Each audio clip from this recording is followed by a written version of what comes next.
الذين صبروا وعلى ربهم يتوكلون وكأين من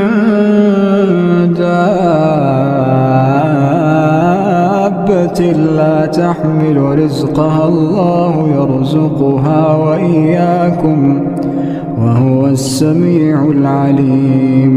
ولئن سألتهم من خلق السماوات والأرض وسخر الشمس والقمر ليقولن الله فأنى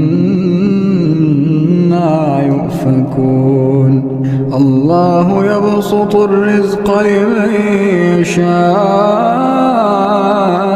من عباده ويقدر له إن الله بكل شيء عليم.